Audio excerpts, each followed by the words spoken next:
সমস্ত সাহাবীর অন্তরের মধ্যে একটি ভয়, অন্ধকার কবরের ভয়। আল্লাহ রাসূল সাল্লাল্লাহু আলাইহি ওয়াসাল্লাম যখন সাহাবাই কেরামদের সামনে কবরের বয়ান করতেন, কবরের আযাবের কথা বলতেন, সাহাবাই কেরামদেরকে যখন বলতেন, ও সাহাবাই কেরামরা, অন্ধকার কবর কিন্তু কঠিন জায়গা। অন্ধকার কবরে তোমরা যদি আমল নিয়ে যদি না যাইতে পারো, ওই কবরটা কিন্তু বড় কঠিন ঘর। ওই কবরের মধ্যে কিন্তু বাতি নাই কোনো, ওই কবরের মধ্যে কোনো সাথী নাই, ওই কবরের মধ্যে কোনো বাতি নাই। ওই কবরের মধ্যে তুমি তোমার বন্ধুকে পাবা না, ওই কবরের মধ্যে তুমি তোমার মাকে পাবা না, ওই কবরের মধ্যে তুমি তোমার ভাইকে পাবা না, ওই কবরের মধ্যে তুমি তোমার আদরের বোনকে তুমি পাবে না। ওই কবরের মধ্যে শুধু তোমার সঙ্গে থাকবে হলো নেক আমল, নেক আমল। দুনিয়াতে যেই নেক আমল তুমি করে অন্ধকার কবরের মধ্যে যাইবা, এই নেক আমল তোমার সাথী হয়ে থাকবে। সাহাবাই কেরামরা বলেন, মায়ার নবী রাহমাতুল লিল আলামিন যখন আমাদেরকে কবরের আযাবের কথা বলতো, কবরের আযাবের কথা শোনা মাত্র আমরা হাউমাউ করে কান্নাকাটি করতাম। ওই অন্ধকার কবরে যাওয়ার পরে আমাদের কি উপায় হবে, কি উপায় হবে? যদি একটি মাত্র গুনাহ নিয়ে যদি কবরের মধ্যে যদি আমি যাই, আল্লাহ তাআলা যদি বলে, এরে বান্দা, একটি গুনাহ কেন তুমি করে নিয়ে আসছো কবরের মধ্যে? আল্লাহ তাআলার কাছে আমরা কি জবাব দিব? অথচ জান্নাতের টিকিট পাওয়া সাহাবী, বড় বড় সাহাবীরা কবরের ভয়ে কান্নাকাটি করেছেন। হযরত আবু বকর সিদ্দিক রাদিয়াল্লাহু তাআলা আনহু, আল্লাহ রাসূলের সবথেকে বড় সাহাবী আবু বকর সিদ্দিক রাদিয়াল্লাহু তাআলা আনহু, যেই আবু বকর এত বড় মাপের একজন সাহাবী, আল্লাহ রাসূলকে অত্যন্ত মহব্বত করেছেন, ভালোবেসেছেন। মায়ার নবী রাহমাতুল লিল আলামিন যখন মিরাজে যখন গেলেন, জান্নাত জাহান্নাম দেখলেন, আল্লাহর সঙ্গে মুলাকাত করার পর জমিনের মধ্যে আসার পরে যখন আবু বকরকে বললেন, ও আবু বকর, আমি আল্লাহর সঙ্গে মুলাকাত করেছি, জান্নাত জাহান্নাম দেখেছি রে আবু বকর। ওরে আবু বকর, আমার কথা কি তুমি বিশ্বাস করবা নাকি রে আবু বকর? আবু বকর বলেন, ইয়া রাসূলুল্লাহ, ইয়া হাবিবাল্লাহ, আমি আবু বকর আপনার কথা যদি বিশ্বাস না করি তাহলে কে করবে রে নবী আপনার কথা বিশ্বাস? আপনি যা যা আমাকে শুনাইতেছেন আমি আবু বকর বিশ্বাস করে নিলাম। এরে নবীর উম্মতের দল, এরকম বড় বড় সাহাবী আল্লাহ রাসূল যখন কবরের কথা বলতেন হাউমাউ করে কান্নাকাটি করতেন। নবীজির একজন সাহাবী হযরতে ওসমান গনি রাদিয়াল্লাহু তাআলা আনহু, যেই ওসমানের টাকা পয়সার অভাব নাই, যেই ওসমানের সম্পদের কোনো অভাব নাই, তারপরেও যখন আল্লাহ রাসূল ওসমানের সামনে গিয়া কবরের কথা বলতেন, আল্লাহ রাসূলের সাহাবী হযরতে ওসমান গনি রাদিয়াল্লাহু তাআলা আনহু, হযরতে ওসমান গনি রাদিয়াল্লাহু তাআলা আনহু হাউমাউ করে কবরের কথা শুনলে হাউমাউ করে দুইটা চোখের পানি বের করতেন, কান্নাকাটি করতেন। কবরটা ধরিয়া হযরতে ওসমান গনি রাদিয়াল্লাহু তাআলা আনহু আরো বেশি কান্না করতেন। সাহাবীরা বললেন, ও ভাই ওসমান, এত কেন কান্না করেন, ব্যাপার কি? কবর ধরিয়া কেন আপনি কান্না করেন, ব্যাপার কি? উসমান গনি বলে, ভাইজান আমি আল্লাহ রসুলের জবান থেকে শুনেছি মৃত্যুর পরে কবর হলো প্রথম ঘাঁটি। এই কবরে আমি কেমনে নাজাত পেয়ে যাব? এই কবরে আমি কেমনে একা একা থাকব? এই কবরে নাই কোনো সাথী, নাই কোনো বাতি, আপন কেউ থাকবে না। আমি ওসমানের বিবিও থাকবে না, আমি ওসমানের সন্তানও থাকবে না, আমার বাবাও থাকবে না, আমার মাও কবরের মধ্যে থাকবে না। দুনিয়ার জীবনে যদি আমি ওসমান বিপদে পড়ি, দৌড়ে গিয়া বাবার কাছে যাই। দুনিয়ার জীবনে যদি আমি বিপদে পড়ি, দৌড়া গিয়া মায়ের কাছে আমি ওসমান যাই। মা বলে, কি হয়েছে বাবা তোমার? আমি ওসমান মায়ের কাছে যখন বলি, মা আর ঠিক থাকতে পারে না। এই বিপদ থেকে বাঁচানোর জন্য মা চেষ্টা করে, বাবা চেষ্টা করে, ভাই চেষ্টা করে, বোন চেষ্টা করে, কিন্তু আমি ওসমান যদি একটা গুনাহ নিয়ে যদি কবরের মধ্যে চলে যাই, ওই অন্ধকার কবরের মধ্যে কেউ তো আমার পাশে থাকবে না, আমার বাবাও থাকবে না, মাও থাকবে না। অন্ধকার কবরের শাস্তি আমি ওসমান কেমনে সহ্য করব? কেমন ভয় ওসমানের অন্তরের মধ্যে রে ভাই। উসমান গনি রাদিয়াল্লাহু তাআলা আনহু বলেন, এজন্য আমি কবর দেখলে আর ঠিক থাকতে পারি না। এই কবর দেখলে আমি আর চোখটা কবর থেকে সরাইতে পারি না। ওরে বান্দা, তুমি আমি জীবনে কত গুনাহ করেছি, কত অন্যায় করেছি, কত মিথ্যা কথা বলেছি, কত গীবত শিকায়েত করেছি, কত নামাজ যে জীবনে তুমি আমি কাজা করলাম। যদি কবরের মধ্যে চলে যাই, এই হিসাব কেমনে আল্লাহর কাছে দিব? একটু চিন্তা করো রে বাবা। তোমার হাতের দ্বারা তুমি কত অন্যায় করেছো, কত গুনাহ করেছো। জীবনে তুমি চোখের দ্বারা কত অন্যায় করেছো, কত গুনাহ করেছো। তোমার পায়ের দ্বারা তুমি কত অন্যায় করেছো, কত গুনাহ করেছো। একটু চিন্তা করো রে বাবা। তোমার এই অন্তর দ্বারা তুমি কত খারাপ কল্পনা করেছো, কত গুনাহ করেছো। আল্লাহ যদি বলে, বান্দা একটা গুনার কারণেই তোকে জান্নাতে আমি আল্লাহ দিলাম না, বলো ওই দিন আল্লাহর কাছে কি হিসাব তুমি আমি দিব? আল্লাহর সামনে কেমনে দাঁড়াইব? আল্লাহর সামনে দাঁড়ানোর মতো আমাদের তো কোনো বিবেক বুদ্ধি সেই দিন কাজ করবে না। এরে নবীর আশিক উম্মতের দল, আল্লাহ রসুল বলেন, ওই ব্যক্তি সব থেকে বুদ্ধিমান যে ব্যক্তি মৃত্যুর কথা স্মরণ করে এবং কবরের আযাবের কথা স্মরণ করে। কবর কত ভয়ঙ্কর ঘর। আল্লাহ রসুলের আদরের মেয়ে ফাতেমাকে ডাক দিয়া বলেন, ফাতেমা রে, তুমি যতই আমার মেয়ে হও না কেন রে ফাতেমা, তুমি তোমার আমল করে কবরের মধ্যে যাইও।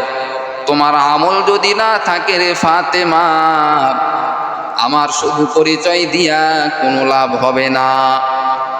ফাতেমা, তোমার আমল তুমি করে যাইও, শুধু আমার পরিচয় দিলে কিন্তু হবে না ফাতেমা। নবীজির মেয়ে হওয়ার পরেও মায়ার নবী রহমাতুল লিল আলামিন ফাতেমাকে বললেন, ফাতেমা, তোমার আমল তুমি করিয়া কবরে যাইও, শুধু আমার পরিচয় দিলে কোনো লাভ হবে না। আজকে আমরা মনে করি সন্তানকে হাফেজ বানাইছি, আলেম বানাইছি, সন্তানের পরিচয় দিয়ে আমি পার পেয়ে যাব। সন্তান তো আলেম হয়েছে, আমার কবরের মধ্যে কোনো টেনশন নাই। আমি যদি ঘুষ খাই, সুদ খাই, তারপরে আমার কোনো টেনশন নাই। নাউজুবিল্লাহ। এই সমাজের মধ্যে এমনও মানুষ আছে না নাই, যারা বলে আমার সন্তানকে আমি হাফেজ বানাইছি, আলেম বানাইছি, আমার কোনো টেনশন নাই, আমি তো কবরের মধ্যে শান্তিতে থাকবো। না রে বাবা, না না। নিজের আমল যদি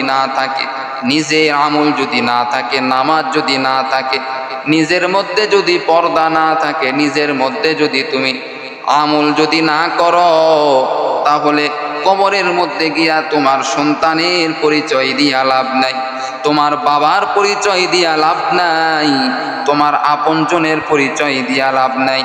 তোমার যদি আমল থাকে, আল্লাহ পাক রব্বুল আলামিন বলেন তোমার যে আমল থাকবে এই আমলটা আমার আল্লাহ সর্বপ্রথম দেখবেন।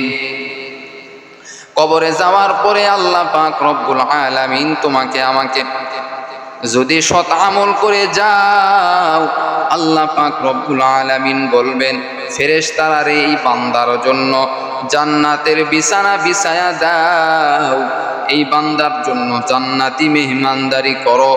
এই বান্দাকে আমি আল্লাহ ভালোবাসি, কারণ এই বান্দা দুনিয়ার বুকে কবরে ভালো থাকার জন্য নেক আমল করে কবরের মধ্যে এসেছে। আল্লাহ পাক রব্বুল আলামিন বলেন ও বান্দা, কবরের মধ্যে সকলকে তিনটা প্রশ্ন করা হবে, মান রব্বুকা, মান দীনুকা, মান নাবিয়ুকা। এই তিনটা প্রশ্ন সকলকে করা হবে কবরে যাওয়ার পরে। ফেরেশতারা এই তিনটা প্রশ্ন করবে, মান রব্বুকা তোমার রবকে, মান দীনুকা তোমার দিন কি, মান নাবিয়ুকা তোমার নবীকে। দুনিয়াতে যারা মুসলমান হয়েছে, আমলের উপর যারা থেকেছে, তারা বলবে আমার রব হলেন একমাত্র আমার আল্লাহ। যারা দুনিয়াতে সেজদা করবে, 5 ওয়াক্ত নামাজ পড়বে, তারা আল্লাহর পরিচয় দিতে পারবে। যারা দুনিয়াতে নামাজ পড়বে না, আল্লাহকে সেজদা করবে না, তারা কখনো আল্লাহর পরিচয় দিতে পারবে না। তারা শুধু বলবে হাই হাই লা আদরি, লা আদরি, লা আদরি, আমি কিছুই জানি না। ও আল্লাহ, আবার আমাকে দুনিয়াতে পাঠায়া দেন, এইবার আমি ভালো আমল করব। আল্লাহ বলবে না বান্দা, আর তোমাকে সময় দেওয়া হবে না, সুযোগ দেওয়া হবে না। ও বান্দা, ও ফেরেশতা, এই বান্দার পায়ের মধ্যে শিকল লাগাও, টেনে টেনে জাহান্নামের মধ্যে নিয়ে যাও। কবরের মধ্যে জাহান্নামের গর্ত তৈয়ার করে দাও। জাহান্নামের আগুনের মধ্যে কবরের মধ্যে তোমাকে পুরানো হবে, কঠিন শাস্তি। আল্লাহ পাক রব্বুল আলামিন বলেন ও বান্দা, যদি আমি আল্লাহকে মহব্বত করতে চাও, তাহলে আমার রসুলকে মহব্বত করো, আমার রসুলকে মহব্বত করো এবং কবরের চিন্তা ফিকির করিয়া দুনিয়াতে চলো। কবরের ফিকির করে দুনিয়াতে চলো, রসুলকে মহব্বত করো। আল্লাহ তাআলা বলেন কুল ইন কুনতুম তুহিব্বুনাল্লাহ ফাত্তাবিউনি ইউহিব্বুকুমুল্লাহ ওয়া ইয়াগফির লাকুম যুনুবাকুম ওয়াল্লাহু গফুরুর রহিম। আল্লাহ পাক রব্বুল আলামিন বলেন নবীকে যারা মহব্বত করবে, আমি আল্লাহর ভালোবাসা তারা পেয়ে যাবে। নবীকে যারা মহব্বত করবে না, আমি আল্লাহর ভালোবাসা তারা পাবে না। রসুলকে মহব্বত করতে হবে, ভালোবাসতে হবে। যারা রসুলকে মহব্বত করবে দুনিয়াতে, তারা আল্লাহর ভালোবাসা পাবে। আল্লাহর ভালোবাসা পাওয়া মানে আল্লাহ তাদেরকে জান্নাত দান করবেন। রসুলকে মহব্বত করে চলতে হবে। সাহাবাই কিরামরা রসুলকে মহব্বত করেছেন বলেই সাহাবাই কিরামরা আল্লাহর কাছে দাবি হয়েছেন সুবহানাল্লাহ।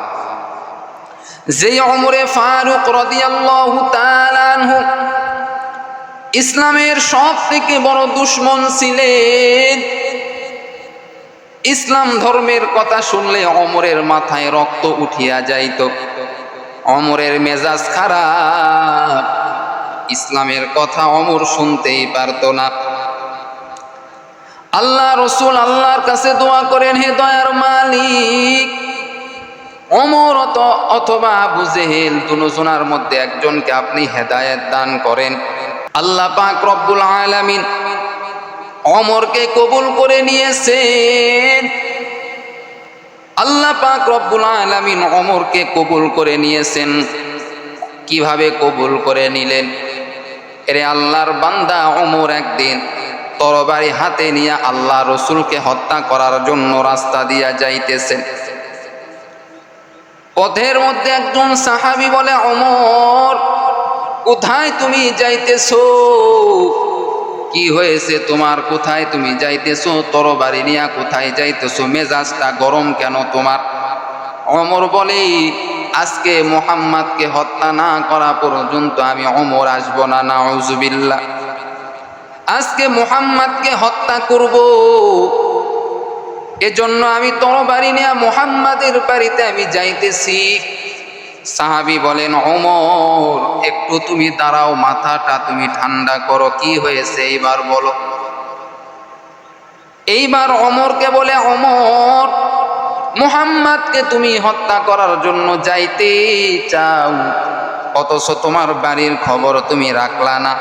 তোমার বাড়ির মধ্যে তোমার বোন এবং বোনের স্বামী কালেমা পড়ে মুসলমান হয়েছে। তোমার বাড়ি আগে তুমি ঠিক করো, তারপরে মুহাম্মাদের গর্দান নেওয়ার জন্য তুমি যাইবা। ওমরের মেজাজটা আরো গরম হয়ে গেল। বোনের বাড়ির দিকে রওনা। বোনের বাড়িতে যখন গেলে দেখে বোন এইবার কোরআনুল কারীম তেলাওয়াত করতেছে। কত সুন্দর করে কোরআন পড়তেছে। তাহা মা আনজালনা আলাইকাল কুরআনা লিতাশকা ইল্লা তাযকিরাতাল লিমান ইয়াখশা।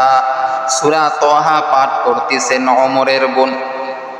ওমর এইবার বোনের উপর আঘাত শুরু করে দিল। কিন্তু যখন ওমরের কানের মধ্যে কোরআনুল কারীমের তেলাওয়াত যখন চলে আসলো, ওমর আর সহ্য করতে পারে নাই। ওমর এইবার বোনকে বলতেছে, বোন এই কোরআনটা আমি ধরতে চাই। বলে, না ভাইজান, এই কোরআন আপনি ধরতে পারবেন না। বলে, এই কোরআনের মধ্যে কি আছে আমি একটু জানতে চাই। বলে, আপনি যদি জানতে চান তাহলে তাড়াতাড়ি যান, আগে আপনি গোসল করে আসেন। গোসল করে আসার পর এই কোরআনটা তারপরে আপনি বোঝার চেষ্টা করেন। ওমর এইবার গোসল করে আসার পরে কোরআনটা নিয়ে যখন এইবার একটু গবেষণা করা শুরু করে দিল, ওমরের অন্তরটা নরম হয়ে গেল। আল্লাহ রসুলের প্রেম ভালোবাসা ওমরের অন্তরের মধ্যে ঢুকে গেল। ওমর এইবার বলে, বোন রে, যাকে এতদিন আমি সব থেকে খারাপ মনে করেছি তার মতো ভালো মানুষ তো আর জমিনের মধ্যে কেউ নাই। আর আমি দেরি করব না, তাড়াতাড়ি তার কাছে গিয়া কালেমা পড়ে মুসলমান হয়ে যাব।